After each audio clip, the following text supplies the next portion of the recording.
asalaamaaleykum mbokk Sénégal ni ñu koy defee saa su nekk ci altine bu nekk seen émission autotransport nekk nag émission boo xam ne da leen di jukkil lépp li nga xam ne mooy xibaar ci wàllu dem ak dikk bi muy tali bi jaww ji wala géej gi. tey nag ñu fas yéene waxtaanee luy wax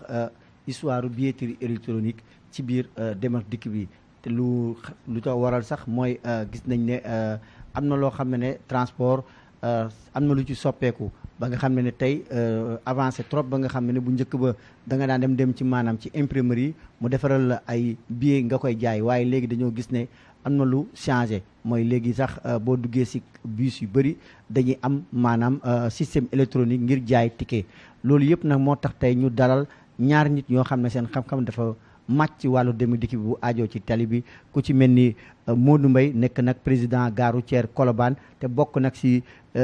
nekk njiitu tamit GIE jàppalante bu AFTU keneen ki ñuy dalal mooy Moustapha Ndiaye nekk nag promoteur billetterie électronique ak collecteur taxe municipal te jiite kuréel bu ñuy wax Transpay tey nag ñu fas yéene waxtaane loolu galaa nag ñuy sóobu ci waxtaan ñu may sunu invité yi nuyoo téléspectateurs yi Modou Mbaye. asalaamaaleykum mbokk Sénégal ñoo leen di nuyu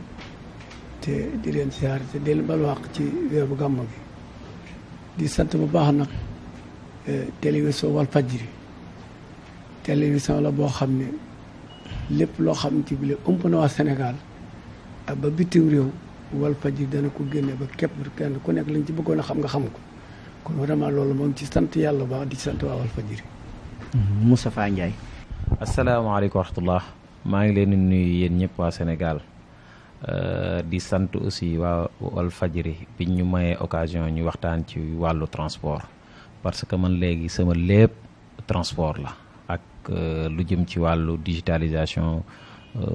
taxe municipale yi ci loolu laay liggéey depuis 2012 2013 asalaamaaleykum wa rahmatullah. waaw léegi nag Modou du mu la bàyyi Moustapha Ndiaye tey nag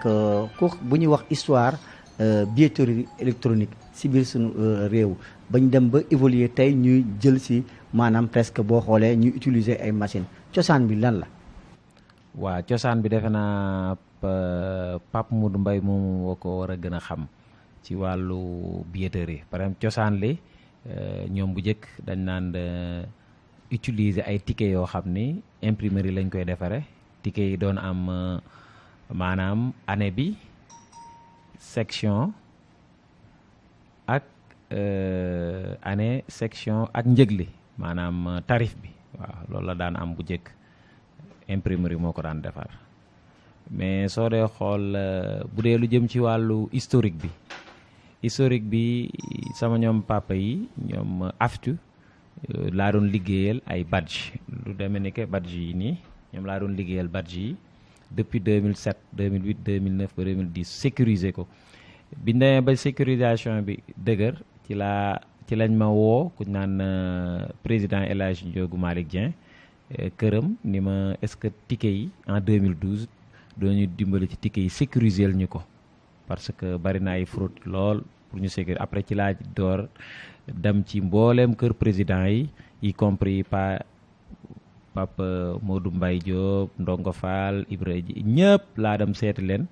ba pare jël sa benn xarit buñ naan Samba Sow pour mu defal ma développement bi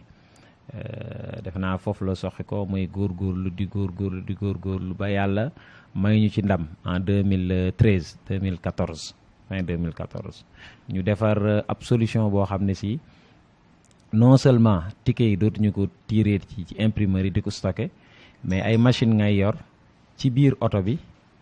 générer ticket bi am ay information yu bare yoo xam ne amuloon bu njëkk lu mel ni que date itinéraire zone matricule oto bi GIE bi numéro série bi QR code barre mën na am coordonnée géographie oto bi toutes ces informations da koy am ba pare mën a permettre nag ka moom oto ba mu mën a toog fa mu toog di am recette am ak oto bi fi mu toll ak yëpp en temps réel mën ñoo permettre ñuy mën a xam en temps réel trafic beeg fu trafic bi toll ñaata lañ am loolu daal lañ def ci benn fànn ci wàllu billetterie ba yàlla sax defoon ñu am ci brevet ma am ci brevet d'exclusivité pendant 20 ans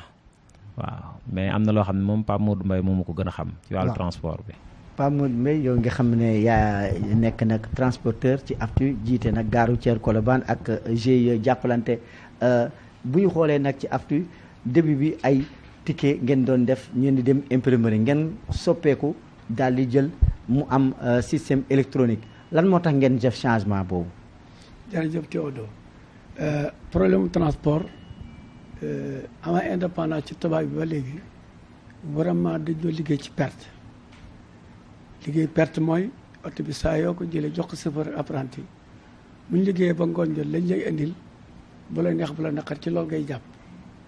loolu moo waral bi yàlla indee projet bi à 92 Banque mondiale indi ko au Sénégal mais projet boo xam ne 12 pays Afrique ñoo ko bokkoon ñoo indi ko Sénégal mu nekk projet test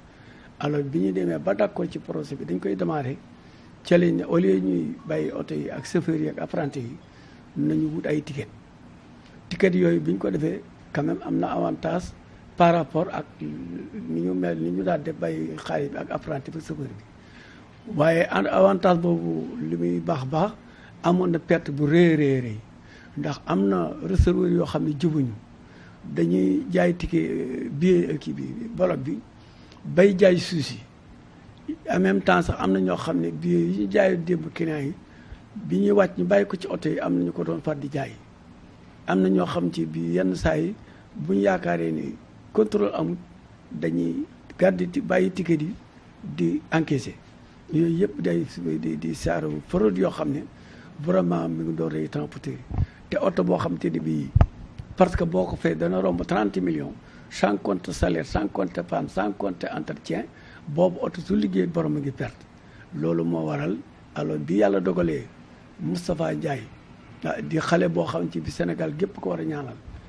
góorgóorlu na ba indi fi loo xam ne Sénégal ba Sénégal ba léegi kenn mësu ko fi indi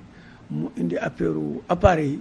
alors appareil yooyu ba mu ko njëkkee indi AFTU vraiment AFTU gépp dañu ci kontaan ne ko nag lii moom wax dëgg yàlla góorgóorlu demal def tout pour jéem a indi machine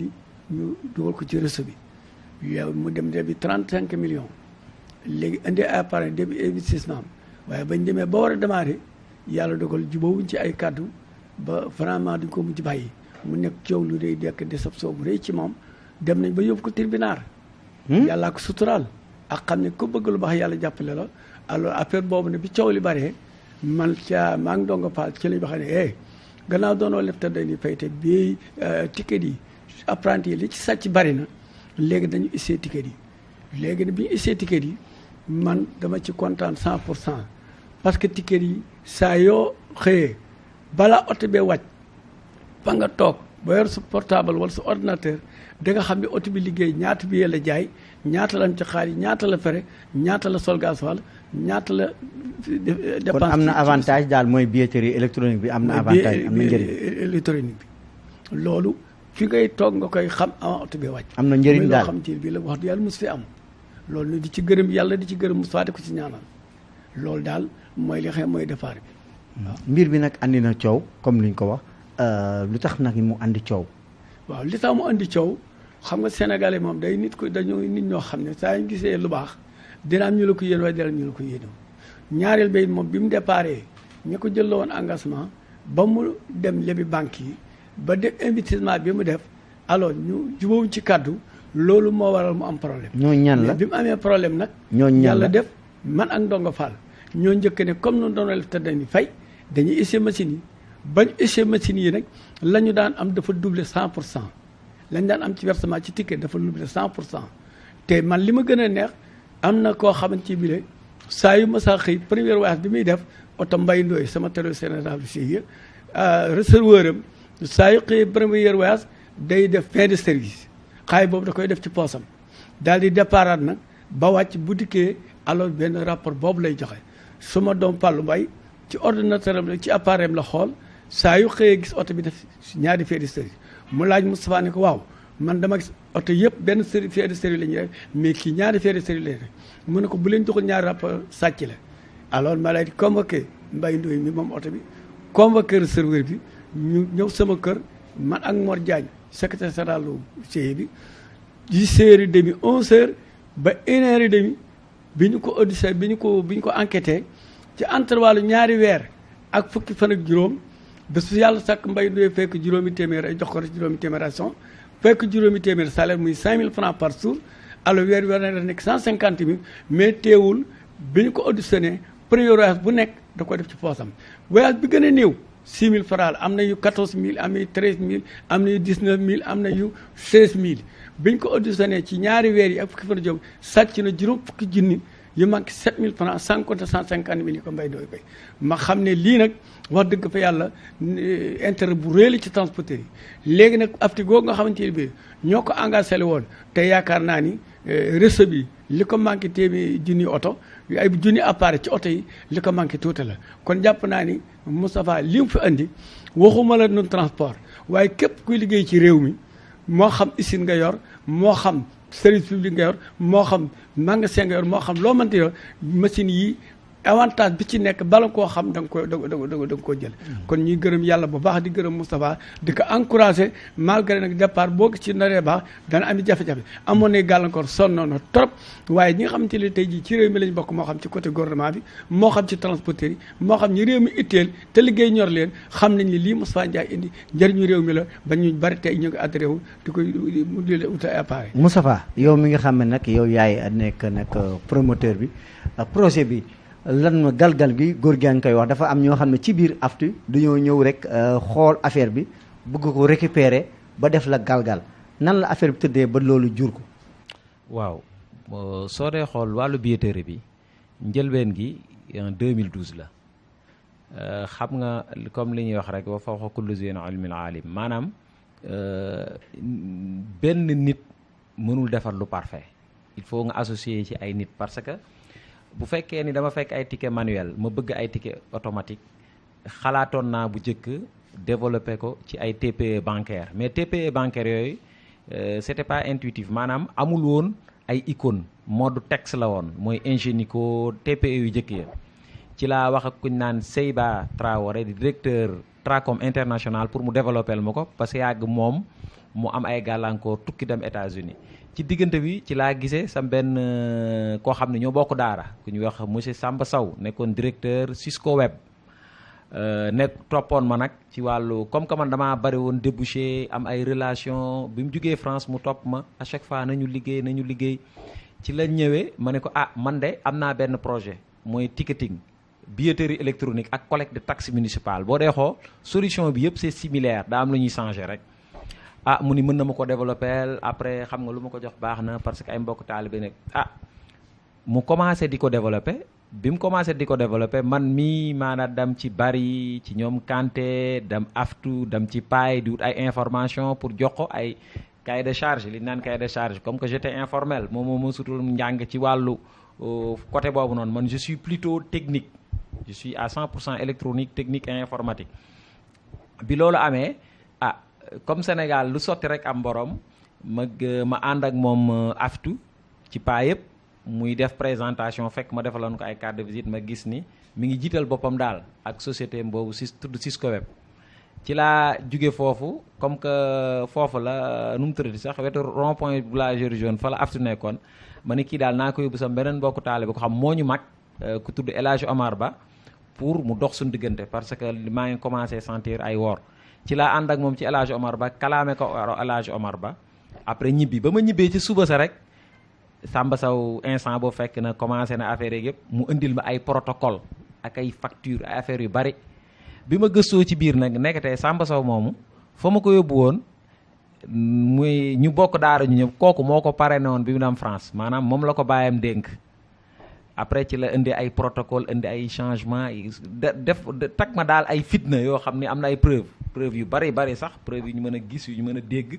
ak yu ñu mën a bi loolu amee ma muñ di persévérer ba sa yàgg moom ci wàllu boppam mu jékki-jékki bëgg ma forcer pour ma liggéey ak Famaco France ak Datec France via benn naar bu ñu naan Nabil Compudis ñooñu proposé ma ay prix yu exorbitant yoo xam ne mënu ma ko woon wax paay mënu ma koo proposé paay parce que man maa ngi doon defar machine yu mel nii ay machine manuelle laa doon defar yoo xam ne njëg li paay dinañ ko mën a am moins cher bi ma bañee nag la commencé di ma indil problème fekk moom ak Nabil moom wax bëgg na jaay affaire bi Congo parce que gis na solution bi pacte bi mu signé woon d'accord ni man maay promoteur u collecte de recette municipale ak ticketing signé woon na benn pacte boobu mu signé woon fexe na ba résilier ko unilatéralement dam jël affaire bi jaay ko Congo am ñeneen ci transporteurs yi ku naan Pathé Pouy coordonnateur de l'AFTU nekkoon sama wóllëre aussi ñu amoon ay waxi sew mu indi ku naan keneen moom it mu contrefait affaire bi fekk ma leb 35 millions banque mënumaa fay jox ci Samba Sow presque 8 millions. mais projet dañ koy sécuriser lan moo looloo tere woon. dem fu mel ni BZA dem tamit ci ASPIT. association sénégalaise propriété industrielle et technique. pour sécuriser yow sa projet. mais loolu boo ko sécuriser aussi BZA dem naa fa ànd ak. Samba Sow wala tamit nga dem fu mel ni institut de normalisation. dem bi nga xam ne parce que am na association sénégalaise de institut de normalisation bi nekk fii côté. front de terre. pour dem maanaam gën a sécuriser. sa projet maanaam dem naa BSDA ba ma fa demee tamponné lañ ma maa ngi ànd ak Samba Sow parce que ba ma ànd ak moom BSDA dañ ni ku moom projet bi Samba Sow ni ko waa ji man maa ko moom man sama wàllu bopp man ni ko Moustapha moo ko moom mais man maa développé après waa ji ni ko kon Moustapha la ñuy tamponel parce que c'est lui le promoteur ñu tamponel ma ñu jóge fa man ma dem naa au pays dem naa aussi ASPIT bi ma demee ASPIT ñu ni ma ñu boole maak benn cabinet mandataire kuñ naan Pape Algaf Thiam mooy ancien directeur technique de l'OAPI ma dem fa wax ko projet bi yëpp ni mu demee yëpp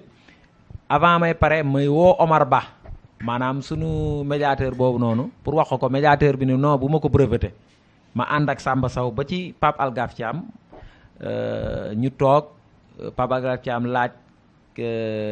qui a eu l'idée bu ne qui a eu l'idée monsieur Sow ci boppam Samba Sow ni ko c'est Moustapha moom projet bi mais man maa développé effectivement moom moo développé mais li mu développé lépp maa jënd smartphone yi maa jënd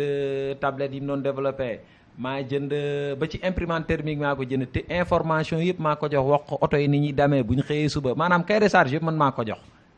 moom moo ko développé nag cahier de charge yëpp man maa ko jox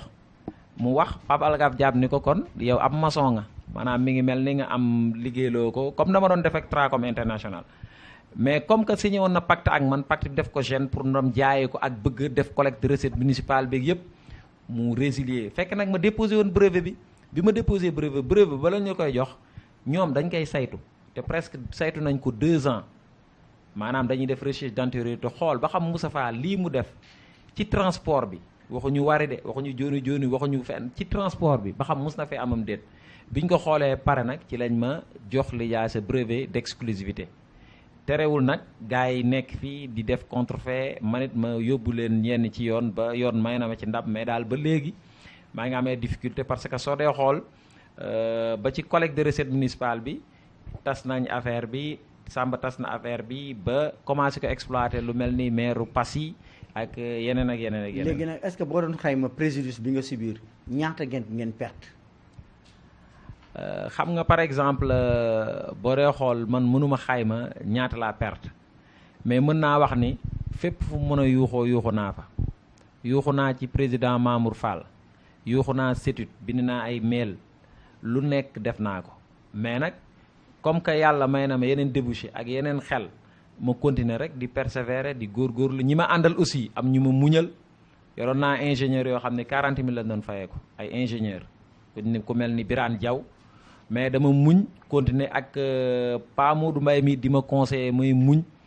ba yàlla def daal maa ngi ciy génn nànk-nànk mais contrefacteurs yi fi mu ne nii même ña ma daan jaay boobu sax ñëw nañ di ko def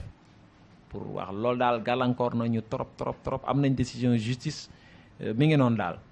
gàllankoor nañu trop. léegi nag mais décision justice bi mooy yéex a appliqué wu. waaw léegi nag li ñu gën a gàllankoor aussi mooy CETUD bi affaire bi xewee ba fa Pape Alioune Thiam nekkee directeur woo nañu pour billetterie bi mais juste mu dam moom ba mu damee moom bu fa nekkoon lépp dina sotti. Thierno Birame léegi après parce que tamit administration continuité la. très bien léegi bi Thierno Birame ñëwee fekk fa Ababacar Fall bi nekkoon Dakar Dem Dikk fekk àndoon naa ak Samba Sow sax dem Dakar Dem Dikk pour projet bi parce que Samba Sow dama ne ko woon seede naa la Dem Dikk ak collecte bi ñu ànd liggéey ci bi ma fekkee Dakar Dem Dikk bi ma demee ànd ak kii Samba Sow ci CETUD waxtaan ak ñoom fekk fa Babacar Fall ñoom ñaar xamante nañ Babacar Fall ci boppam moom brevet bi la nanguwul dégg ni brevet bi moom mënul am parce que c'est comme wari nangam bi loolu amee ci lañ gisee ñu jékki-jékki woo ma ni ma da ngay ñëw signer benn charte bioéthique ma ne leen de ngóor ngeen dinaa ñëw mais su ma ñëwee it d'accorduma ci li ngeen di woote charte bioéthique bi ñu woo ci Samba Sow sama ancien technicien bi créé léegi nekkatul SUDUPAY nekkatul Cisco mais créé na SUDUPAY pour maanaam kaañ bi feeñ fii ak Moustapha Kane ki parti puy indi moom it ñëw na ak Mafallo jarbaatu Mamour Fall ñëw na maanaam daal comme ni ma leen ko waxee rek Sénégal biñ ñëwee ni ma nag nga wax maanaam Sénégal lan la xanaa dafa am benn mafia ci biir boo waaw boo dee xool daal gis naa daal ñi jàng France ñëpp di sol ay costume ak ay chemise daje fa lañ ma dajaleel ni ma nag da ngay signé charte bioéthique man leen charte bioéthique bi xaar leen bala ma koo signé ma liir ko ma ko liiree pare ma gis ni charte bioéthique bi dafa am dañ ni ma pour ma joxe données transporteurs yi ma woo Pa Modou Mbaye woo Pa Ndonga Fall yëpp laaj leen ba xam seeni données mën naa ko joxe ñu ni ma déedéet seen données bul ko joxe ma dugg ci biir ni leen ñett moo tax du ma signé charte bioéthique bi benn Samba Sow mii daf ma wor ci projet bi ba dem ber daara boppam te projet bi xam na ni moomu ko signé na ni moom projet man maay promoteur bi Moustapha Kane aussi daf bàyyi ba mu pare mu indi moom it dugg ci par le biais de Pathé Pouye ñaar ñooñu ngeen ma booleel te ñu nekk ay contrefacteur te ma am brevet te yéen ngeen xam lépp histoire bi loolu tax na du ma signé bi ci des transporteurs yi nee nañ bu may joxe seen données léegi dem leen ngeen wax ak transporteurs yi su ngeen wax ak ñoom buñu nee ma joxe rek ma joxe. mais kon daal su ma jàppee say kàddu daal CETUD am na si part de responsabilité bu rëy sax lépp sax ñoom la boo dee xool bi loolu amee ñu ni ma non état lañ nangam ma ne leen man état moo ma subventionné sama brevet. état moo ma jox subvention brevet ASPIT moo ma encadré ba mu mën a am brevet kon kay yaakaar naa waruma kii état te sax état bi mu yëgee affaire bi télé yëpp relayé ko Macky Sall bind na ma lettre ministre Omar Youm woo na ma am na ñu bari ñu ma encouragé kon man état bi jëppam mënumaa jàppale ma ex fii yéen ngeen ni démembre état bi ngeen ni d'accord leen brevet bi loolu amee nag ci la ma CETUD defe croix maanaam bi taxi rétab yi ñëwee ñu jël ko jox ko Samba Sow am na benn mail boo xam ne si mën na ko confirmer bi taxi rétab yi ñëwee Babacar Fall Samba Sow moom moo bind mail ni Babacar Fall waaw région yi mënuma fa dara pion CETUD yi fa nekk am na ay preuve yoo xam ne si dem naa ci région yi wax ak ay région bañ juboo yóbbu leen machine CETUD woote fa ñu dàq ma am na ay président yu ko mën a seede président Kaolack Sarax Thiam mën na ko seede ak président Ablaye Thiam ñoom mën nañ ko seede mbuur gi bañ fa demee fekk nañ fa ku naan Roqaya daa téye sama agent bi ma fa yónni téye ko battre ci kanamu transporteur yi wax ko lu nekk lu ñaaw pare presque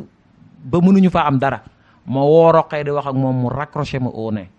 maanaam pour wax la ni la ñoom ñëpp solidarité corps lañ def ni man damaa bari problème nangam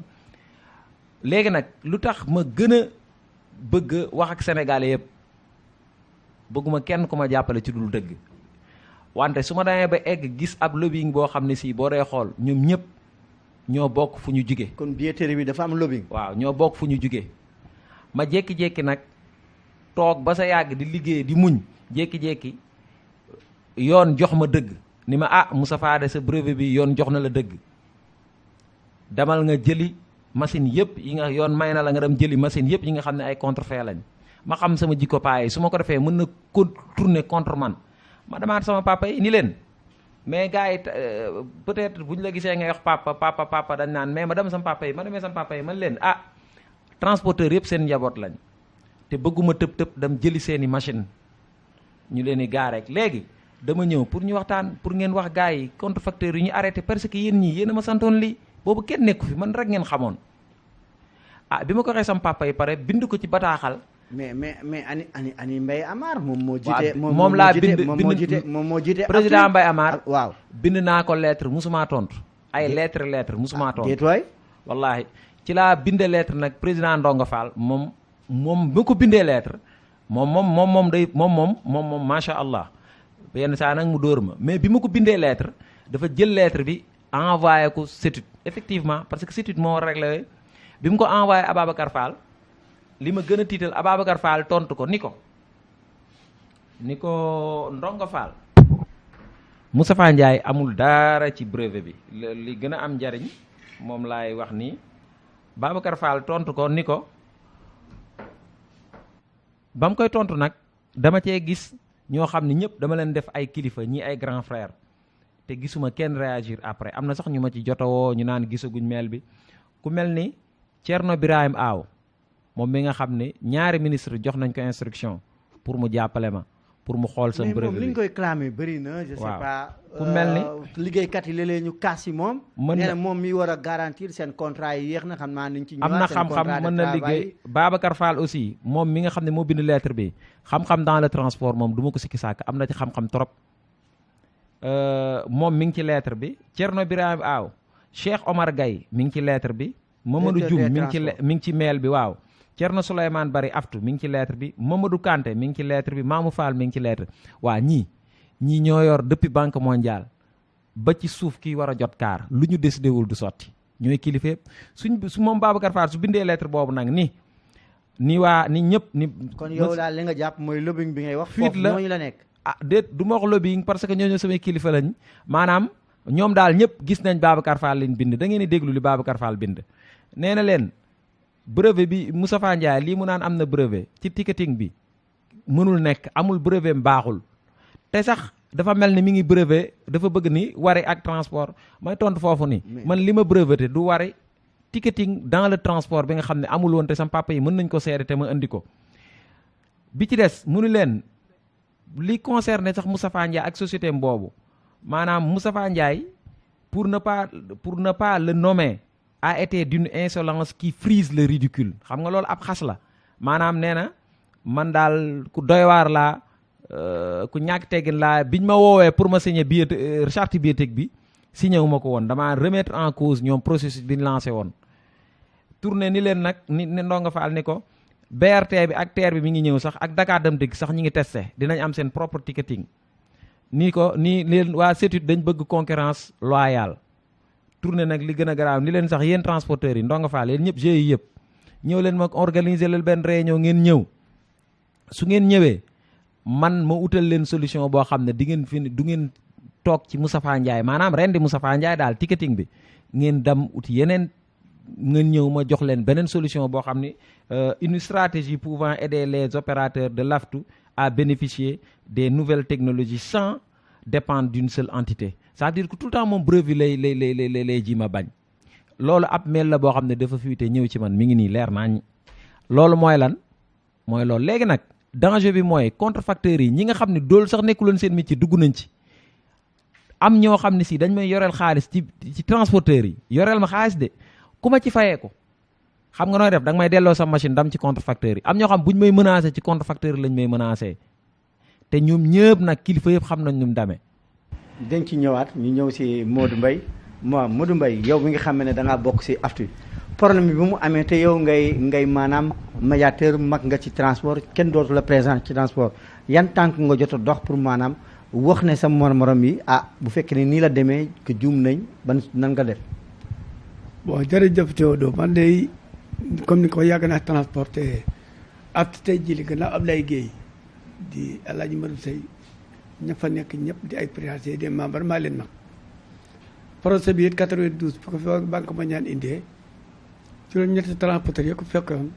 yàlla dogal maa ci des ma di ci gërëm yàlla bu baax di ko sant problème bi Sénégal dafa xaw a doy waar tey dafa mel ne nekk ci jubadi moo gën a nit ñi nekk ci jub te nag jub ak dëgg ci la yàlla ànd loolu moo sooyee Moustapha Ndiaye loolu moo ko dimbali man ànd na ma ak moom ba toog ak directeur Thierno Aw Babacar Fall ci AFTU CETUD la nekk mais Thierno Aw muy kilifaam Thierno Aw ba ñu toogee Moustapha waxtaan ak moom ci lu bari waxtaan ak moom ak kilifa yi nga xam ñoom la seqal mu jox ko garantie problème bi danaa ci taxaw pour régler ko kon li ma doon ñaan Thierno Aw ak directeur Cheikh Omar Gaye ak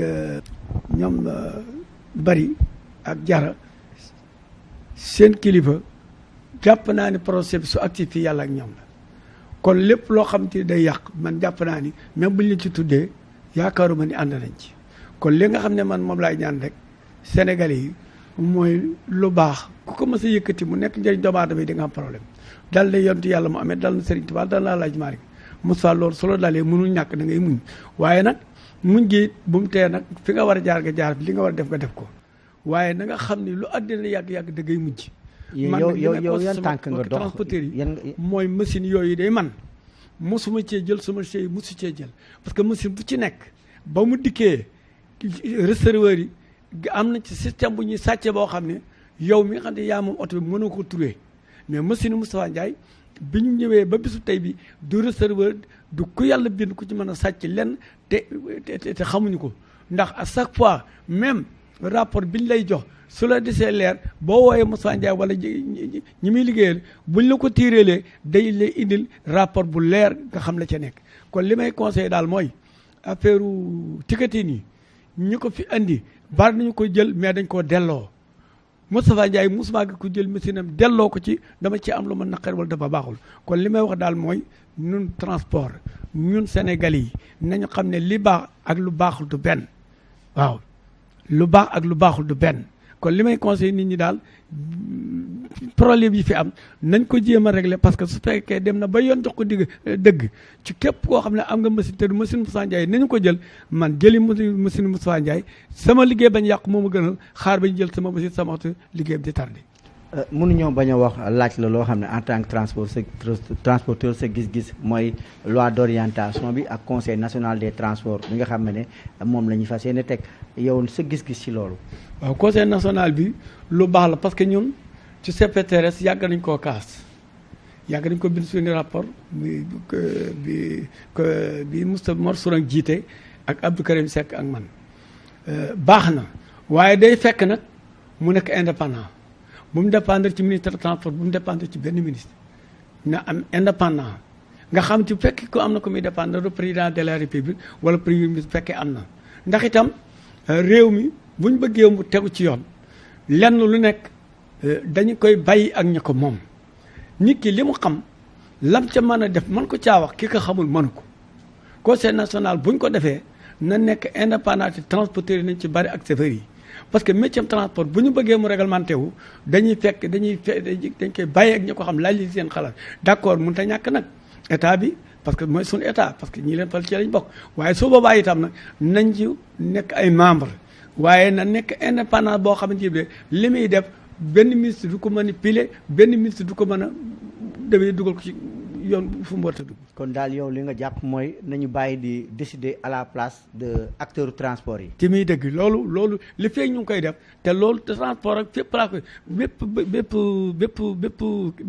projet ba mënte wala métier ba mënte doon bu ñuy décider à sa place ñi ko xam te ñooñu fekke wuñ bu ñu ne ba ci application bi ay rëq-rëq yi te loolu mën naa ñàkk Sénégal li ñu am ci ay borom xam-xam bari na bu dee transport am na ñoo xam même Macky Sall boo gisee tey jilee jafe-jafe yi mu am ci transport ci métier transport am na ñoo xam ne dañu xam transport réellement te am na ñu bokk ci parteem ñooñu bu leen tegoon tey danañu bu tëddee dana nelaw parce que déggoo nañu transporteur yi déggoo nañu chauffeur yi xam nañ transport problème du fi am waaye boo gisee jafe-jafe yi dafa bari ñoo xam ne dañ leen di fal te li ñu leen fal xamuñu ko te waxtaanuñu ak ñi xam ndax ñi ñuy woo ñu ngab responsable ba xëy ab saagam la ngab la ngay wax ak bu génn ñëwul la dem ci base bi dellu ko wax mais wax jooju du am njëriñ. gis nañu seen aérogare yi dafa parfois salté boo demee Petersen soo demee maanaam Jean Jaurès Lat Dior yooyu yëpp da nga gis ne mu mel xar kanam bi baaxul loolu yan tànk ngeen taxaw parce que tamit client bu ñëwee war a dugg ci bus mooy busu aftu yi ñëw fi mu war a taxaw léeg-léeg xet bu bon yi da nga gis yoo xam ne vraiment dafa jéggi daayoo. Théodore jërëjëf loolu moom wax nga dëgg waaye doo sauf Colobane le 22 juin 1984 yi man lañ jiital lii ngay wax barki démb nga ñëw Colobane doon intibé Alsane Ndoye waaye loolu gisoo ko fa mécanicien du fa dépanner kuy saw ca douche ngay dem koy raxas ca activité ngay raxase mbali dama fay ay nit ñuy bale gaaru ci guddi ak bëccëg yor ay ñuy garder gaaru ceer bi yor ay ñuy surveiller gaaru ceer bi li nga wax dëgg la gaaru ceer place la boo xam ci place publique la bu ñëpp di dem kon dañu ko war a sécuriser organiser ko waaye nag am na ci loo xamante bi itam yàlla na ma yàlla jégal suñu bokki maire yi ñoo ko indi parce que itam gare routière du marché gare routière dañ ko war a bàyyi ak oto yi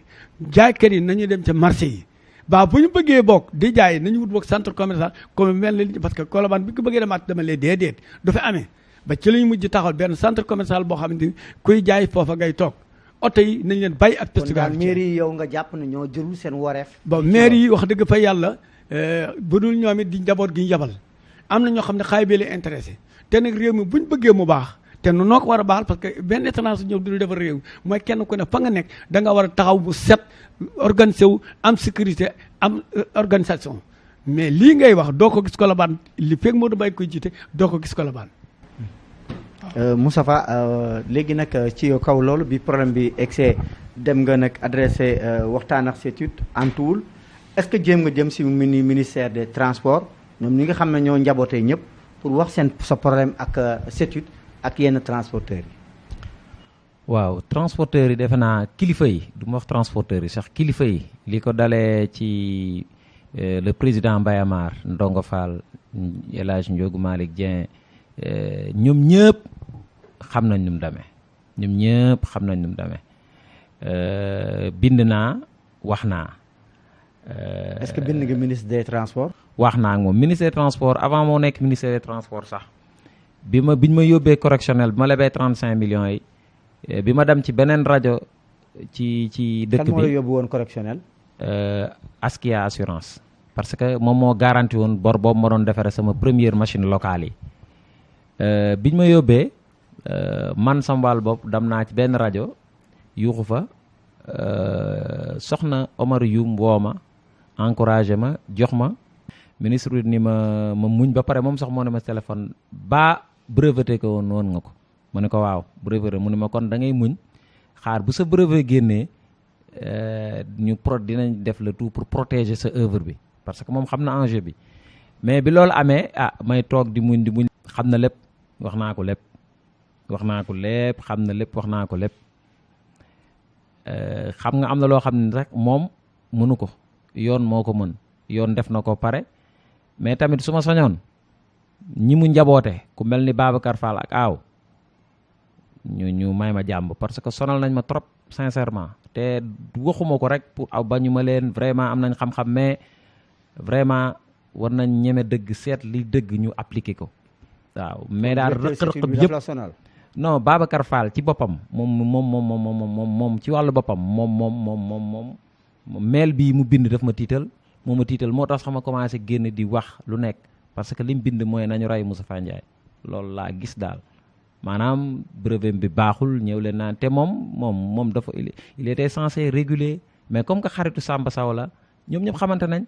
am na ay mafalloo jarbaatu ñoom ñëpp mi ngi noonu am na yoo xam mënu ma ko wax ci télévision. mais c'est très difficile fii mooy autotransport mooy lépp li nga xam ne ci transport daal lëndëm ñu leeral la ko fi. en tout cas parce que ñëwuñu fi pour lëndëmal lu leer. en tout cas c'est très difficile. mais si parce que fii mooy autotransport li fii moom da ngay andi pour leeral. ministre bi daal jot na information yëpp moom jox naa ko information yëpp. nee nga aaw ak Fall dañ laa bëgg rendi. non mail biñ bind. xam nga rendi nit mën nañ koo rendi te doo jël paaka tag ci butam rendi nit mooy ab jeune di góorgóorlu avant ngay nekk directeur foofu di góorgóorlu ba indi benn ay papaam sant ko ay solution mu góorgóorlu ba indi ci solution yaa ngi dégg ànd ak nawleem boobu mu wor ko ngeen xam ni mu demee mu di góorgóorlu naroon cee tëdd prison di góorgóorlu ba lépp sotti yéen ngeen ñëw bi ngeen ñëwee da ngeen war a tag lépp table mais ngeen woo ñaari nawle yooyu ngeen tag leen di ngeen xam lan mooy dëgg mais nawle bi peut-être moom day sol costume day sol xaftaatam yor kurusam nawle bee costume yéen a bokk fu ngeen jàngee yéen ñëpp dem ngeen tax dëgg gi ngeen jël ko takk suuf dam bay bind lettre nag naan dam bay bind mel naan leen ñëw leen ma jox leen solution pour ngeen mën a bàyyi Moustapha Ndiaye en tant que directeur des opérations CETUD. te moo waroon nekk neutre. non dafa waroon neutre même boo dee xool région yi am na leneen lu gën a garaaw sax. actuellement nii. waaw boo jëlee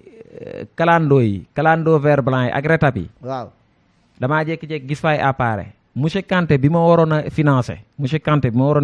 directeur Mectrans bi ma waroon a financé ma gis ay machines yoo xam ne ci vert blanc yi ma machines yi borom oto yi laaj leen borom oto yi nit ñu waa Mectrans ñoo leen jox machines yi xam nga na lañ def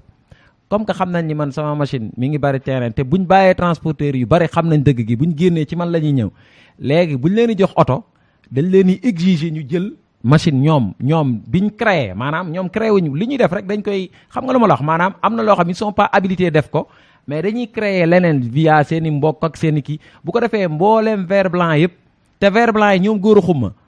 woowoon nañ ma avant vert blanc yi di génn woowoon nañ ma as ndaw woowoon na ma ci avant vert blanc yi di génn ni ma ticketing la génn ba ma ko woowaatee dafa ne ma gars yi dañoo jékki-jékki ni affaire yi oto yi day ànd ak machine ticketing. toujours daal dañuy créer benn clause parce que contrat li ñuy wax. très bien contrat dafa am les clauses conventionnelles. non du doon clause sax sañuñu ko def seen contrat yi parce que seen contrat yi gis naa ko maanaam package la boo xam ne si pour ne pas prendre les machines de Moustapha Ndiaye dañ lay joxaale machine. ba pare ñoom di ci business mooy maanaam dañuy jël defaat beneen contrat boo xam ne la kat am nga pour nga am si oto yi. condition sine qua non foog nga jël machine kii machine donc mooy loolu mooy clause exclusive. bu nëbbu ci ko ci biir. très bien te ñoom ils sont pas censés le faire ba loolu amee aussi. waaw léegi état bi anamu yow mii nee nga ministre des transports est-ce que bind nga ko courrier ne ko attirer attention am comme am nga breveté. wax ko ne ko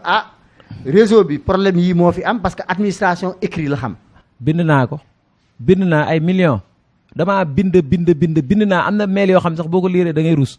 bind di sara am na mail yoo xam ne sax bind nañ ba aspit bi géré bi kii OAP yi directeur bi bind na benn mail benn lettre adresse ko Omar Youn pour ñu jàppale ma ci injustice bi ñu may causé lettre baa ngi fi yooyu yëpp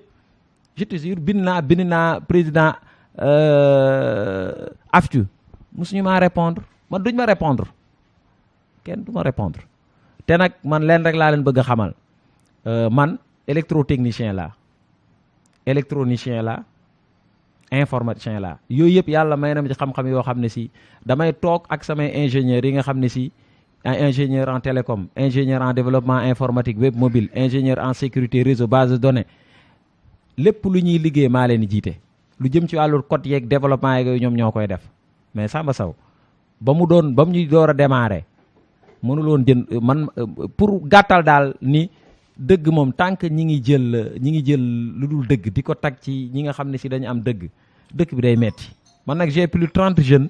bëgguma kenn faral ma li ma bëgg rek mooy bu fekkee am na autorité boo xam ne si comme président de la république président Macky Sall président de la république mu wax ñi nga xam ne si ñoom la dénk transport ñu régler problème bi pour une bonne fois pour tous. man ñeme naa est-ce que lii nekkul li nga xam ne sax mooy favoriser mbëkk bi. waaw mooy ñoom nguur gi moo wootee pour xale yi toog ci réew bi. léegi ñuy jël. mbëkk mi moom ñenn ñi mu am fuite des cerveaux. mooy da ngay am xam-xam nga xam ne war nga jëriñ sa réew nga daal di jël avion bàyyi ko dem yeneen dëkk di ko fa jaay. am naa est-ce que loolu du ko andi. nit ñi ne fuite des cerveaux bi. mais nag mbëkk mi moom benn. man bu amee lu ma ci wax yàlla na yàlla yërëm ñëpp ñi ci génn mais ñun jeunes yi aussi am na ñett yoo xam ne si il faut ñu bàyyi ko xel mooy nañu wut xam-xam nañ bàyyi yàkkamti nañu doylu nañu wut xam-xam ba am xam-xam nañ bàyyi yàkkamti nañu doylu. mais est-ce que li ñu lay xeex ni bi ci des fuite des cerveaux mooy maanaam yow. waaw mais am naa sam benn xarit boo xam ne maa ngi koy nuyu au passage Malick Sarr la tudd c'est un ingénieur Europe jàng na ba dem Europe ñëwaat na temps yi man ak moom bi mu nekkee Dalafosse ñoo fi nekkoon di def tout ce qui est montage électronique fu livre musa am na ñoo xam ne xam-xam bi ñu am fii ay jeunes de honnête correct mais mi ngi noonu man mii dem naa lu mat 7 fois Chine Shenzhen mais bu ma demee samay morom laa fay fekk mais dañ leen encadrer ay start-up jox leen ay suite jàppale leen ci wàllu équipement mais ñuy avancer mais su fekkee am nga xam-xam yaa ngi dégg man gagné naa fi prix de l'invention et de l'innovation mi ngi noonu daal mais yàlla mi ngi may dimbali maa ngi góorgu mais su ma sañoon daal am na jeunes yu fi nekk yoo xam ne si man lépp lu jëm ci wàllu robotique lu jëm ci wàllu informatique lu jëm ci wàllu énergie renouvelable installé naa plus de 50 pompes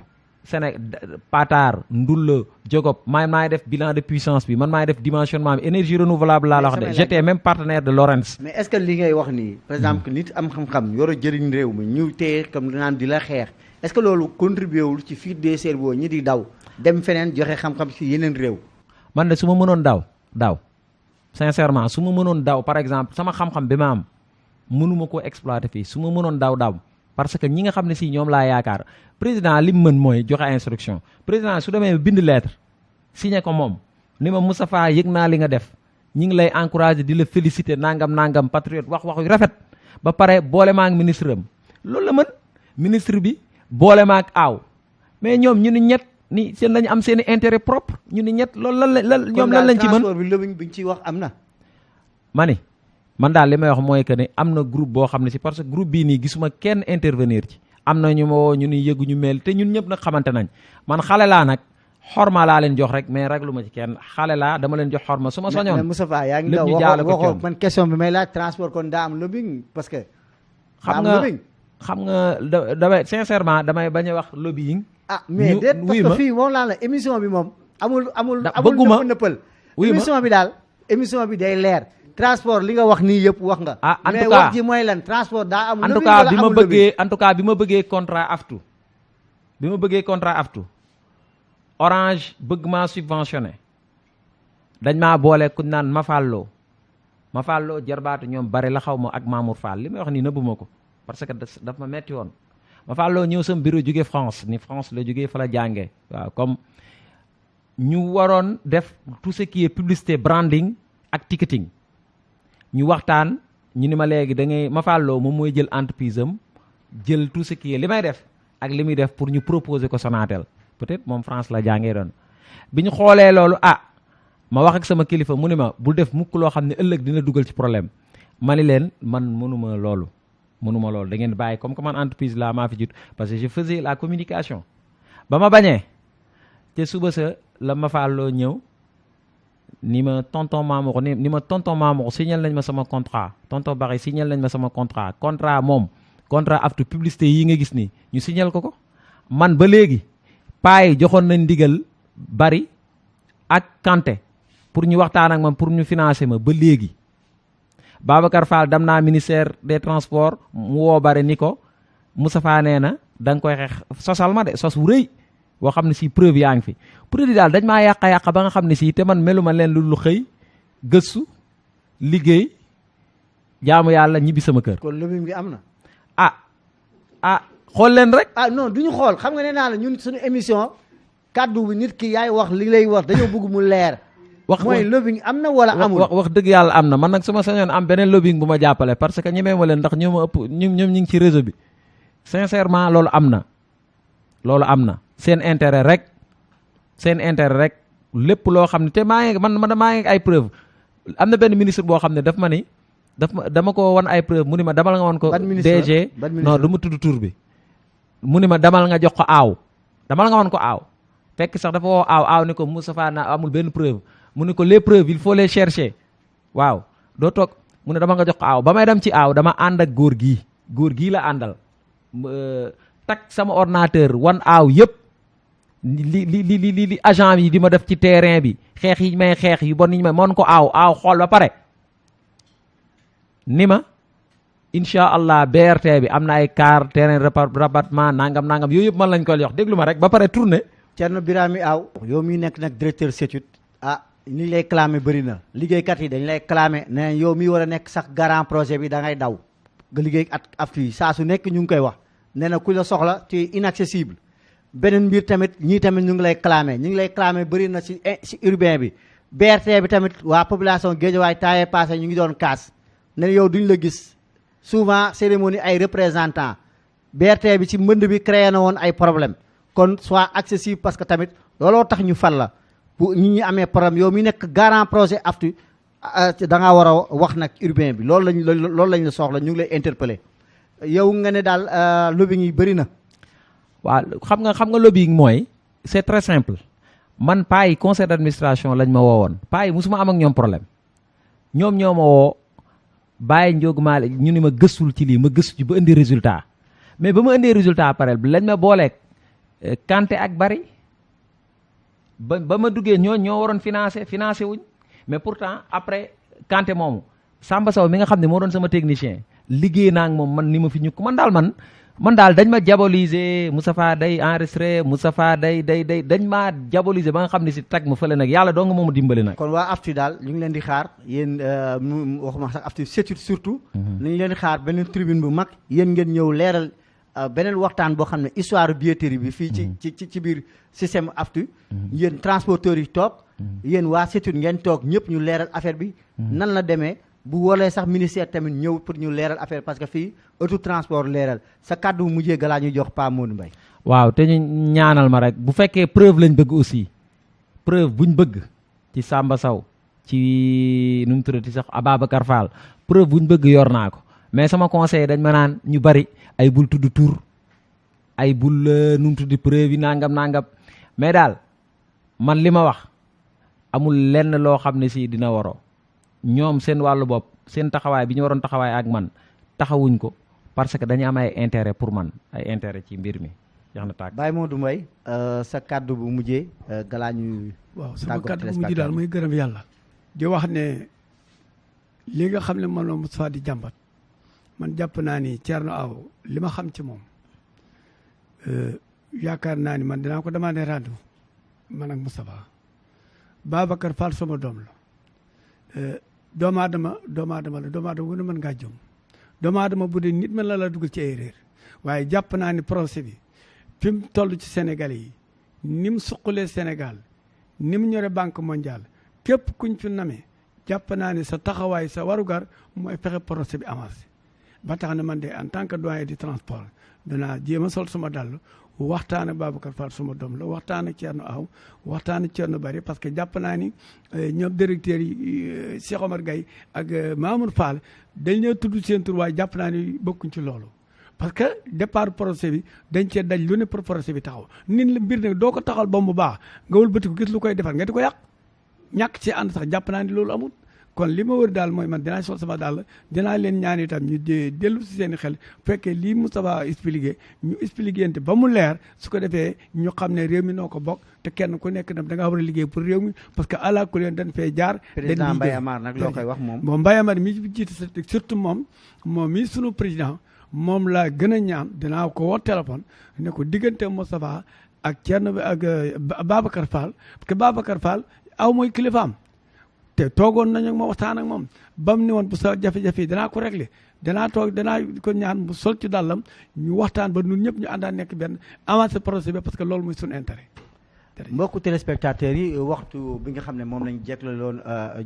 mooy jeex na képp ci émission bi mooy nag émission autotransport nag muy nekk rek émission boo xam ne altine bu nekk lay am si Walf TV la voix des sans voix mu leen jukkil lépp li nga xam ne mooy xibaar ci wàllu dem dikk bi muy tali bi jaww ji wala géej gi tey nag ci mbirum tali bi lañ doon wax lu ci mel ni nag billetterie ci transport surtout ci transport urbain bi ñu di waroon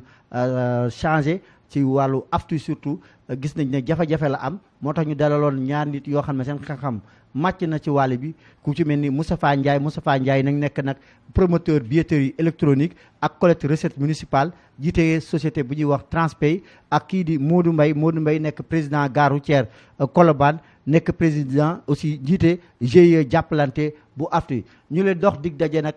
altine bi di ñëw ci beneen numéro képp nag ku gis na kàddu yi ñuy njëkkati bu fekkee ne dafa xaw a jàpp ne dafa ñagas du dara defar transport moo ñu tax a jug li ngeen jéggal ñu ne xam ne nag Sénégal ñun ñoo ko bokk te que nag gouvernement bi nga xam ne ñëw na ministre bi ñu fiy teg nag ci wàllu dem dikk bi ñu ngi koy ñaanal mission am egg ci jàmm waaye tamit nag nañu jëfee yëpp dëgg ci transport parce que defar transport moo ñu tax te jikko yi dañ ko war a defar transport bu ñu defarul jikko yi du ñu dem nañu def nag Sénégal ñun ñëpp ñoo ko bokk te ñu bàyyi nag mbirum naa fekk ci biiru dem dikk bi ku jàpp sama kàddu dafa ñaaw na ma jéggal ndax defar transport moo ma tax a jug nañu dox di daje kon altine bi di ñëw si beneen numéro si la voix des sans voix Walf TV